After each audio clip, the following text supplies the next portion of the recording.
సంగారెడ్డి జిల్లా కేంద్రంలోని స్థానిక పిఎస్ఆర్ గార్డెన్లో సంగారెడ్డి శాసనసభ నియోజకవర్గ పరిధిలోని కంది, కొండాపూర్, సదాశివపేట, సంగారెడ్డి మండలాలకు చెందిన కళ్యాణ్ లక్ష్మి షాదీ ముబారక్ చెక్కులను మంత్రి దామోదర్ రాజ్ నరసింహ మరియు టీజీఐఐసీ చైర్మన్ నిర్మలా జగ్గారెడ్డి లబ్ధిదారులకు అందజేశారు.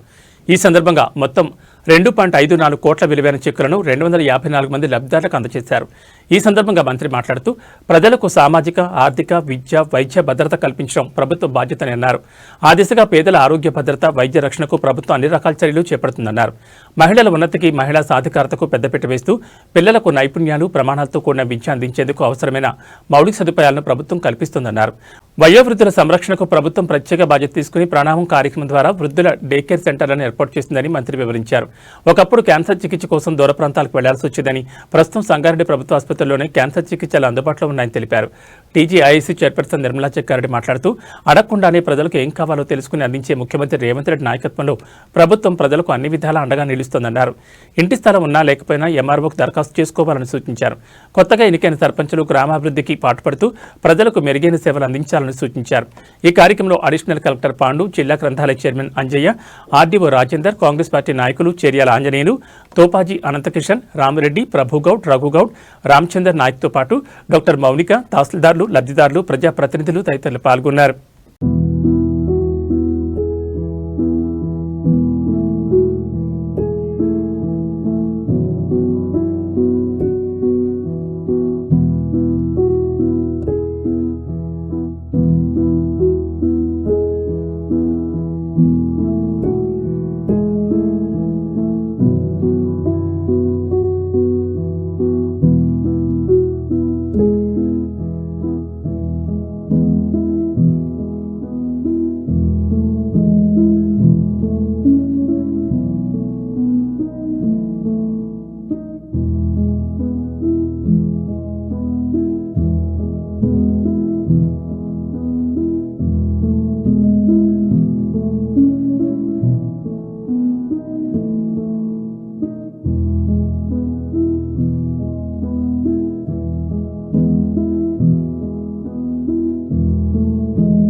నిర్మలా జగ్గారెడ్డి గారు,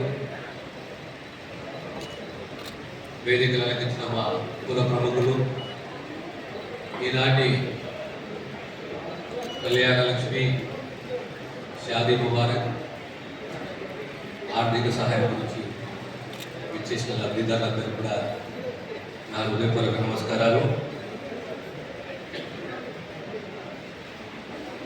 ఉదాహరణగా ఇక్కడున్న అక్కలు చెల్లెలందరూ కూడా ఇక్కడ గుర్తించుకోవాలి.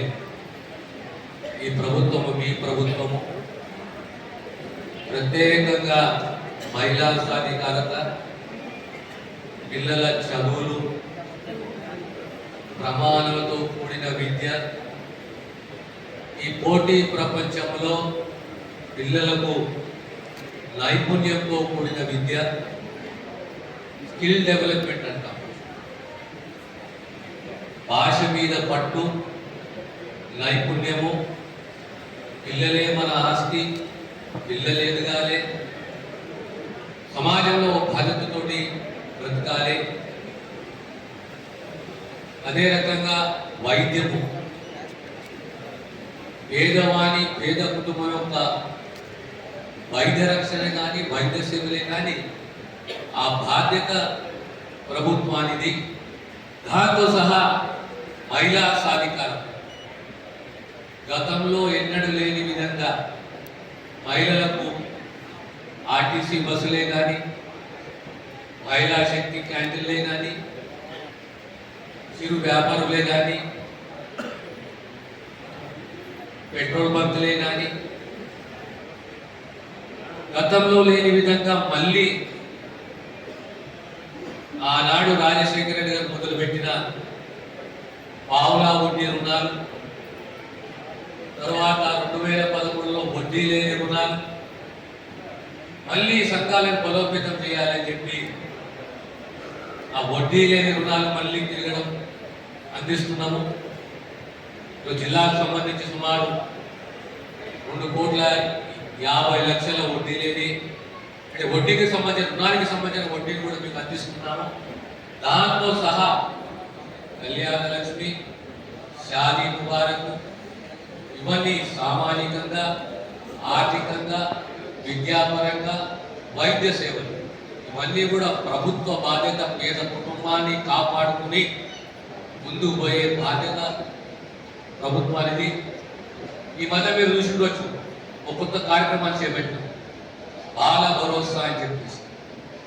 పుట్టిన పాపల నుంచి 5 సంవత్సరాల వరకు అందరికీ వైద్య పరీక్షలు చేయాలి. ఆ పాప ఎదుగుతున్నదా లేదా, ఆరోగ్యం ఉన్నదా లేదా, ఇక శస్త్రచికిత్స చేయాలా అనే బాధ్యత బాల భరోసా ద్వారా ప్రభుత్వం బాధ్యత తీసుకున్నది. ఈ కాలం కొద్ది మారింది, బాగా మారుతున్నది. ఆ కుటుంబ సంబంధాలు తగ్గిపోతున్నాయి. ఒక కాలంలో పెద్దనాయనలు, నాన్నలు, తాతలు అందరూ ఒక్క దగ్గర ఉంటున్నారు. ఈరోజు కుటుంబ బాధ్యతలు పెరిగి బంధాలు తగ్గి కొంత తల్లిదండ్రులు చూసుకునే పరిస్థితులు లేరు. అందుగురించి ప్రభుత్వమే బాధ్యత తీసుకొని ప్రణామ్ అనే ఒక కార్యక్రమాన్ని, మహత్తర కార్యక్రమాన్ని చేపట్టింది. ఈ ప్రణామ్ ద్వారా ఆ పెద్దలు, ఆ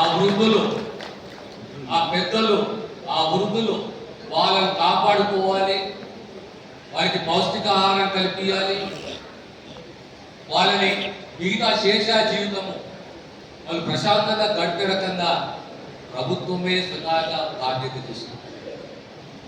ఇకపోతే వైద్య రంగానికి వస్తే విప్లవాత్మకమైన మార్పులు తీసుకురాబోతుంది. ఒకనాడు మనం నిమ్స్కో లేదా ఎంఏజే క్యాన్సర్ సెంటర్, కానీ ఈనాడు మీకు సంగారెడ్డి దవాఖానాలనే మీకు క్యాన్సర్ ట్రీట్మెంట్ మీకు అందుబాటులో. రాబోయే కాలంలో సరోజిని పోయే అవసరం లేదు. రాబోయే కాలంలో సరోజిని కంటి శస్త్రచికిత్స గురించి సరోజిని పోయే అవసరం లేదు. ఖచ్చితంగా మీకు సంగారెడ్డిలో ప్రతి పేదవాడికి క్యాటరాక్ట్ కానీ, ఎస్టీకే కానీ ప్రతి ఒక్కటి సంగారెడ్డిలో నిర్వహించబోతున్నాం అనే విషయాన్ని కూడా మీకు తెలియజేస్తున్నాను. అవసరం ఉన్న కాడ అంబులెన్స్ని కానీ, ట్రామా సెంటర్లు, హైవేల మీద ట్రామా సెంటర్లే కానీ, మొబైల్ క్యాన్సర్ స్క్రీనింగ్ ప్రతి గ్రామంలో ప్రతి ఒక్క మహిళ, ప్రతి ఒక్క పురుషుడు క్యాన్సర్కే కానీ, డయాబెటీస్కే కానీ ఆ స్క్రీనింగ్ చేయాలి, టెస్టులు చేయాలి, పరీక్షలు చేయాలని చెప్పి ప్రభుత్వం మహత్తర కార్యక్రమాన్ని చేపట్టింది. అని మీ అందరితోటి విజ్ఞప్తి ప్రభుత్వాన్ని దీవించండి. మహిళా సాధికారతనే కానీ, విద్యారంగమే కానీ, క్వాలిటీ ఎడ్యుకేషనే కానీ, వైద్య రంగమే కానీ, ఈ యొక్క ఆరోగ్య బాధ్యత ప్రభుత్వం అనే విషయాన్ని తెలియజేస్తూ లబ్ధిదారులను మరొకసారి అభినందన తెలియజేస్తూనే సెలవు తీసుకుంటారు. ధన్యవాదాలు. చెట్లు పంపిణీ కార్యక్రమాన్ని చేసిన మన నేషనల్ కలెక్టర్ పాండే గారికి, ఆర్డీఓ గారికి, అలాగే సిడిసి చైర్మన్ రామరెడ్డి గారికి, ఆలోచనలకు, అలాగే ముఖ్యంగా వాళ్ళకి అందరికీ కూడా పేరు పేరున నమస్కరిస్తూ, మరి మీ అందరికీ తెలుసు ప్రభుత్వం ఇచ్చిన మాట ఏదైతే ఉందో అది తప్పకుండా నెరవేరుస్తూ ఒకటి మరి ప్రజలకు అందేయడం జరుగుతుంది. కాంగ్రెస్ పార్టీ ఎప్పుడైనా కానీ ఇప్పుడు కాదు, ఈ పార్టీ 140 సంవత్సరాలు అయింది. మరి స్వతంత్రం రాకముందు, స్వతంత్రం వచ్చినాక కూడా ప్రజల కోసమే, బడుగు బలహీన వర్గాల కోసమే కాంగ్రెస్ పార్టీ ఏది ఇచ్చినా ఇందిరమ్మ పేరు కానీ లేకపోతే మన మహిళల పేరు మీద ఇవ్వడం జరుగుతుంది. మరి ఈరోజు నా అక్క చెల్లెళ్ళు అన్నతమ్ముడు మరి ఎంత ఇదిగా మరి ఈరోజు రావడం జరిగిందో, ఎంత సంతోషంగా రావడం జరిగిందో మన అందరికీ తెలుసు. కళ్యాణ లక్ష్మి గత ప్రభుత్వంలో అయితే నాకు తెలిసి మా అక్క కూతురు పెళ్ళైతే పెళ్ళైనా 3 సంవత్సరాలకు వచ్చింది, బిడ్డే బర్త్డేకి వచ్చింది.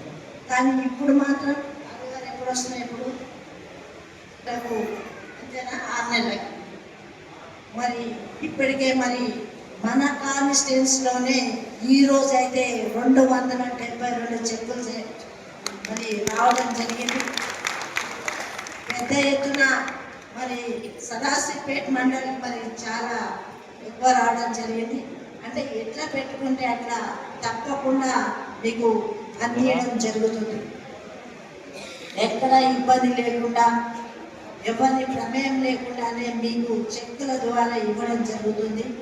ఇదే కాకుండా షాద్ ముబారక్ కళ్యాణ లక్ష్మి కాకుండా ఇంకా మిగతా కార్యక్రమాలు కూడా మరి ప్రభుత్వం మాట నిలబెట్టుకోవడానికి మరి 2 సంవత్సరాల్లో చాలా వరకు చేయడం జరిగింది. మరి ఇప్పుడే కుచిరాము చెప్పాడు, ఎట్లయితే కరెంట్ ఫ్రీ 200 యూనిట్ల కరెంట్ ఫ్రీకి ఎన్ని కోట్లు ఖర్చు పెట్టింది, అదంతా ప్రభుత్వమే భరిస్తుంది. కాంగ్రెస్ పార్టీ మన ముఖ్యమంత్రి రేవంత్ రెడ్డి గారు మరి మన మంత్రులందరూ కూడా మరి దానికి సహకరిస్తూ ఇప్పుడు మన వచ్చే మన జిల్లా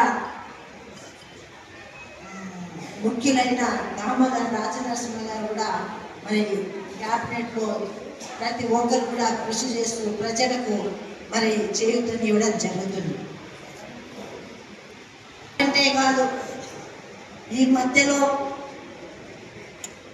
ఇందిరమ్మ ఇల్లు స్థలం ఉంటే కట్టుకోవడానికి ఇస్తుంది, స్థలం లేకపోయినా కానీ స్థలం ఏర్పాటు చేసి మరి ఇవ్వడానికి మరి ప్రభుత్వం కూడా ముఖ్యమంత్రి గారు క్యాబినెట్ అందరూ కూడా ముందుకు వచ్చి లేని వాళ్ళకి చేస్తేనే బాగుంటుంది. ఇప్పుడు ఆకలి ఉన్న అన్నం పెడితే ఎల్లకాలం పూర్తి చేస్తారు, ఆకలి లేకుండా అన్నం పెడితే ఏమైనా దానికి అర్థం ఉంటుందా? కాబట్టి గత ప్రభుత్వం ఏం చేసిందంటే ఉన్నోరికే పెట్టింది కానీ లేనోని పెట్టడానికి మాత్రం ముందుకు రాలేదు. ఇది వాస్తవమా కాదా మీరు చెప్పండి. ఉన్నోనికే పెట్టుకున్నాడు కానీ లేనోనికి పెట్టడానికి ధైర్యలేదు. కానీ కాంగ్రెస్ ప్రభుత్వం అలా కాదు. దేశం బాగుపడాలన్నా, రాష్ట్రం బాగుపడాలన్నా, ఊరు బాగుపడాలి, మండలి బాగుపడాలంటే లేనోని అభివృద్ధి చేస్తేనే దేశం బాగుపడుతుందనే సంకేతంతో మరి ఈరోజు మనకు చేస్తున్న ఈ ప్రభుత్వాన్ని మనం రుణపడి ఉండాలి. ఈరోజు రేవంత్ రెడ్డి గారు ఎన్ని అప్పులు ఉన్నా కానీ ఈ పథకాలను ఇస్తుందంటే మనం ఆయనకు రుణపడి ఉండాలి. ఆ పార్టీకి మన దండ ఉండాలని నేను మన జిల్లా తరఫున ముఖ్యమంత్రి గారికి నేను తెలియపరుస్తున్నాను. ఎందుకంటే ఈరోజు జానెట్ భూమి కొనాలన్నా, ఇల్లు కట్టుకోవాలన్నా స్తోమత మన దగ్గర లేదు. ఈరోజు గవర్నమెంట్ 5 లక్షలు ఇల్లు కట్టిస్తుంది అంటే ఒక స్లాబ్ ఉన్న ఇళ్లలో ఉండాలి, అర్హత ఉండాలంటే ఈరోజు కాంగ్రెస్ పార్టీ మనకు అండగా ఉన్నది. కాబట్టి మనం తప్పకుండా చేసిన వాళ్ళకు, మనకు మేలు చేసిన వాళ్ళకు ఏ జన్మలో మర్చిపోవద్దు. ఆ రుణం తీర్చుకోవాలనే తత్వం మనలో ఉండాలి. పెద్దలే నియత్ ఉంటేనే బర్కత్ ఉంటుంది, అంతేనా? నియత్ తప్పితే ఏమవుతుంది? మరి మనుషుల్లాగా కాదు, ఇక మాట తప్పినోళ్ళం అవుతాం. దయచేసి మీరందరూ కూడా ఇప్పుడు ఇంకా కూడా ఎవరైనా అప్లికేషన్ పెట్టుకోలేదు ఇంట్లో కంటే ఏం భయపడకండి. స్థలం లేకపోయినా స్థలం ఉన్నా దరఖాస్తు చేసుకోండి. మండలాల్లో అయితేనేమో మండలాలు కానీ టౌన్లో స్థలం లేని వాళ్ళు ఎంఆర్ఓ దరఖాస్తు పెట్టుకోండి. స్థలం ఉన్న వాళ్ళు కూడా ఎంఆర్ఓ దరఖాస్తు పెట్టుకోండి. ఎందుకంటే ఇంకోటి కూడా అనుమానం ఉంది ప్రజల్లో, ఏమని వస్తేయో రావో. గత 10 ఏళ్ళు చూసినాం కదా, అదే ఇంకా కూడా మనలో క్షీణించకపోయింది.